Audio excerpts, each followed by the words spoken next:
Bom dia, meus amigos, bom dia, família. Hoje é sexta-feira, dia 3 de janeiro, e a leitura de hoje está espetacular. Nós vamos hoje analisar os capítulos de 8 a 11 de Gênesis, e aqui nós vamos tirar muitas conclusões e entender muitas coisas que vão ser cruciais para o restante da leitura da Bíblia e também para os nossos dias de hoje compreender muitas coisas acerca da historicidade bíblica.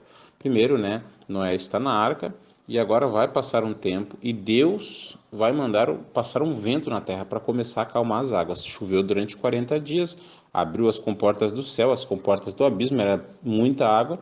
Depois de 40 dias parou de chover, mas como era muita água, ficaria muito tempo para baixar essa água. Mas Deus mandou um vento, soprou um vento sobre a terra, conforme diz aqui no capítulo 8. E veja bem, no sétimo mês, no dia 17, quer dizer, 7 meses depois, a arca pousou sobre o Monte Ararat, que é um monte muito alto, mas ainda havia água na terra. No 10º mês, no dia 1º, as águas minguaram. Isso também está lá no capítulo 8. Ele mandou um corvo, assim, soltou para ver se ele ia voltar ou não. O corvo ficou, e o corvo pode habitar lugares altos, mas depois ele manda uma pomba e a pomba volta, porque a pomba não fica em lugares altos. E no ano 601, lá no capítulo 8, versículo 13, a terra já estava enxuta. E depois, lá no versículo 14, vamos ver que aos 27 do segundo mês a terra já estava seca, ou seja, 1 ano e 20 dias depois, e depois desse relato é quando Noé sai da arca. Lá no capítulo 9, versículo 13, nós vamos ver também a promessa de Deus, A promessa de Deus de nunca mais destruir a terra daquela forma, matando todos os homens, E nem com água.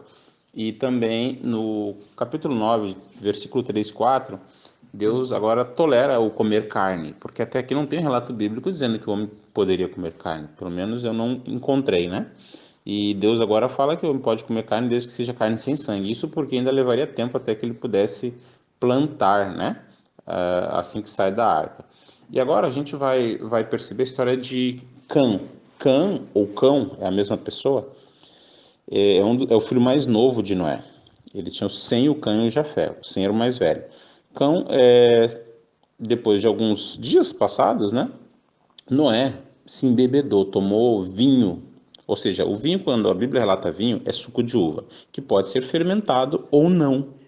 Isso tem lá na raiz da sua escrita, a gente pode falar em outro momento sobre isso. E ele tomou esse suco curtido, que se tornou alcoolizado, embebedou-se, e o filho dele, Cão, ao invés de, assim, ao ver o pai naquela situação, tomar uma atitude correta, ele viu o pai bêbado e, além de bêbado, nu, e foi contar para os irmãos, achando aquilo engraçado. O que aconteceu? Aconteceu que os irmãos rapidamente foram ao encontro do pai, que estava bêbado e nu na sua tenda. Ao invés dos filhos também acharem aquilo engraçado, eles de costas para não ver a nudez do pai, porque nesse tempo isso era algo totalmente incorreto.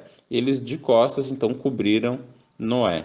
Depois de passar a bebedeira de Noé, o que acontece é que Noé, sabendo da atitude do cão, ele amaldiçoa o cão.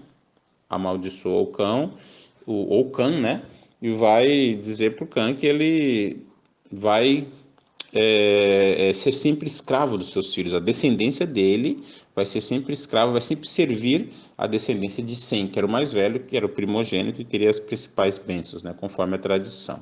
E depois no capítulo 10 nós vamos ver as descendências e a origem dos povos e nações, muito importante a gente prestar atenção nesse ponto aqui.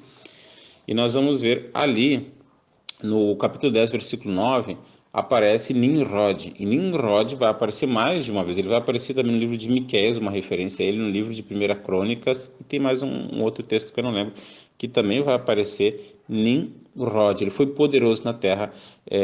Dá para entender que ele foi o criador de Babilônia, Nínive, que era a capital de Babilônia, e também da Torre de Babel, que depois os homens vão construir, no capítulo 10 vai falar, que eles vão construir uma torre para chegar aos céus, vão construir uma torre para ficar unidos.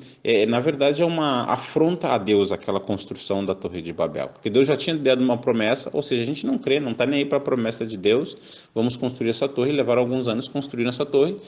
É quando Deus deixa eles construir essa torre, E quando estão bem alto, Deus manda então um anjo confundir as línguas. É quando passam a existir os diversos idiomas deste mundo. É a partir da Torre de Babel, como um castigo, então eles não conseguiam mais se entender e tiveram que parar a construção da tal Torre de Babel.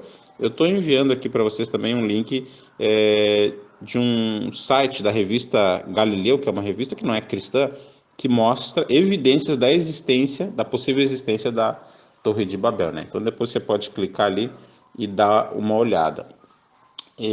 Nimrod foi um tirano também, dá para entender através de alguns relatos que ele foi um dos primeiros líderes mais tiranos da terra e que se achava um deus também. Esse foi Nimrod, descendente de Cã, conforme a profecia, digamos assim, de Noé, né, e a maldição para o filho Cã, o descendente dele, esse descendente, e assim como outros descendentes. Se a gente olhar ali na linha de descendências, quase todos os descendentes dele foram os inimigos do povo de Deus ao longo da história, inclusive os cananeus, né? Os girgazeus, os amorreus, zeteus, filisteus, todos são descendentes de Cã. Veja que curiosidade interessante para a gente guardar na memória. E depois vem os descendentes de Sem. E ali no versículo 21 do capítulo 10 diz que Sem nasceu filhos, ele é o pai de todos os filhos de Éber. Éber é quem? É o pai dos hebreus, que é o povo de Deus. Então, Sem foi o patriarca do povo de Deus. E nós, seguindo a genealogia, nós vamos chegar até Jesus. Jesus é descendente de Éber, né? Ele é o filho mais velho e ele, então, foi quem encabeçou essa lista aí e é o principal patriarca do povo de Deus, chegando até Jesus. Bem, no capítulo 11 vai falar um pouco da história da Torre de Babel, né? Conforme eu já disse para vocês, e da descendência de Sem. Sem gerou Éber, Éber Peleg, Peleg Reu, Reu a Serug, Serug gerou Naor e Naor gerou Terá. Terá foi o pai de Abraão. Agora nós vamos entrar na história de Abraão, na incrível história de Abraão. O Terá gerou Abraão, Naor e Arã.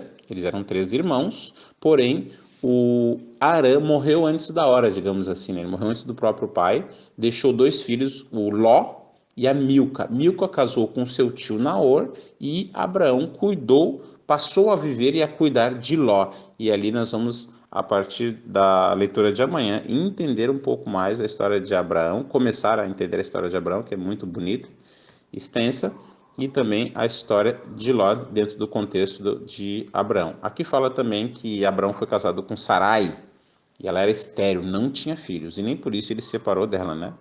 Queridos, um forte abraço, que Deus nos abençoe e nos ajude. Tem muita história bonita. Quem não compreendeu alguma coisa, tiver dúvida ou quiser acrescentar, pode mandar aí uma mensagem que nós vamos poder retificar ou melhorar aí qualquer coisa. Um grande abraço a todos e sigamos firmes e até o final do ano vamos ter lido toda a Bíblia e entendido, o que é mais importante.